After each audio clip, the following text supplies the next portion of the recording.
What's up, YouTube? Today, we're doing another long-term Douk Douk review. And I just want to point out, real quick, obviously there's a lot of drama surrounding Jack Wolf Knives right now.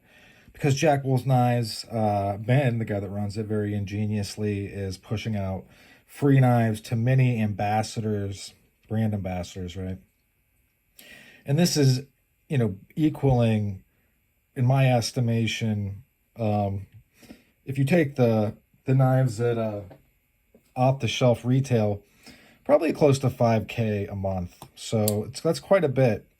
Cognate, who makes this knife, spends 0K a month in US YouTube advertising. It just doesn't. And as you can see, this one, I've been using it for many moons now. Where my thumb goes has worn away the finish. And this finish is extremely robust. It does not wear off easily at all. This has been a pack knife, literally like hung onto my pack in urban situations. I've used it in the woods. It's a knife that I throw in my pocket when I don't want to have to worry about what's going to happen to it. I think I paid around $35 for it, and I've blued it and then unblued it. You can see that in some places the bluing went too far. So after you blue it, I've found that if it rides in your pocket right up against your body and you're moving around a lot, you get sweat going, it's going to cause more corrosion. You can barely see the etch. And on this side there is nothing. This patina is pretty cloudy and I'm not worried about it. It's all good. I guess what I'm trying to impart is this thing has stood the test of time in ways that some knives can only hope to. It's been used as a weapon in the hands of terrorists in Algeria to cut off people's noses, ears, tongues, lips. It's used to butcher many animals. Some parts of Africa, it was used as a straight razor to shave. Even though this is pretty much the equivalent of 1075 or maybe closer to 1070, or I think it might be C75 or XC75 or 70 steel. Basically, it's a saw steel. It's a true tool steel. It's soft. It's easy to sharpen. You're not going to have any issue keeping this thing sharp at all. As you can see, it's pretty rudimentary. I think it has 1, 2, 3, the whole handle.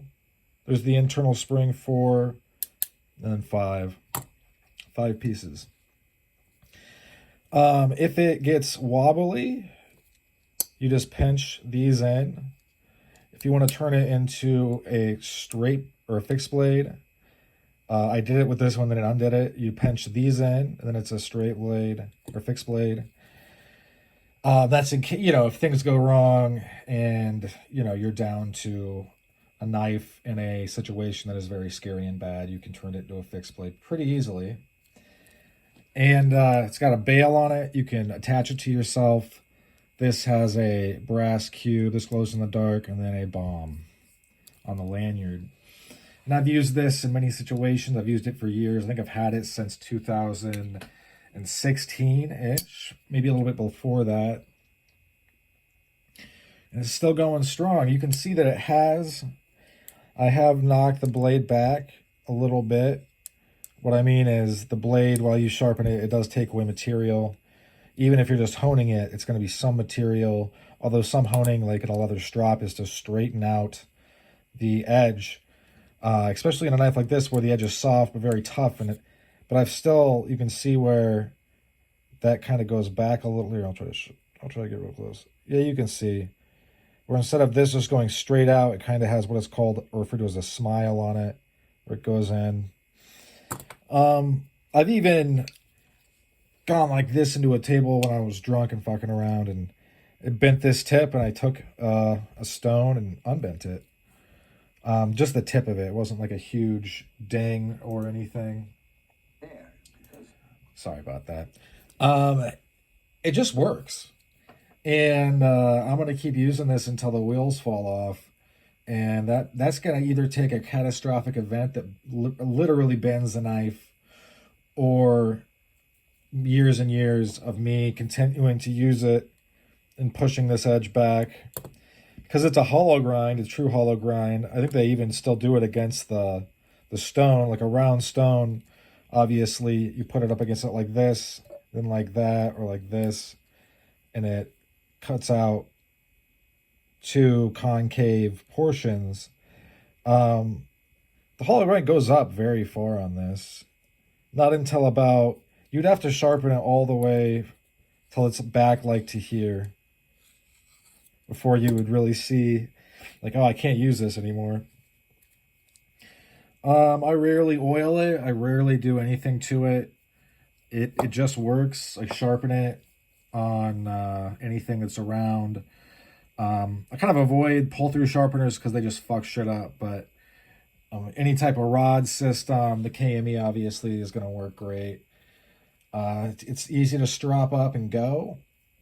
And for 40 or 35, you can get this same knife on eBay sometimes for $20. It's hard to beat. It's hard to beat this knife. And I get, as Americans, the heirloom quality knives. I feel like that there's some kind of disconnect between an heirloom quality knife like a GEC or even a Jack Wolf knife versus utilitarian users like Case or a knife like this. And overseas, this would cost maybe 15 American. So then you're even getting into more value. You're getting into like unbeatable value. Yeah, territory. And I've heard otter masters are extremely inexpensive overseas. In America, things are, they have, overseas, they have this huge knife tradition, especially in like France and Germany and Spain as well. And then in other countries too, that have had years and years and years and like hundreds and hundreds of years to build up. So they have all this equity, they have all this brand knowledge, and they're making pieces extremely inexpensively. They've got employees that are all in, they've been, their grandfather worked there, their father worked there their whole lives, now they're going to work there. Kind of like the Higo no Kami knives over in Japan, except now it's just like one guy, I think.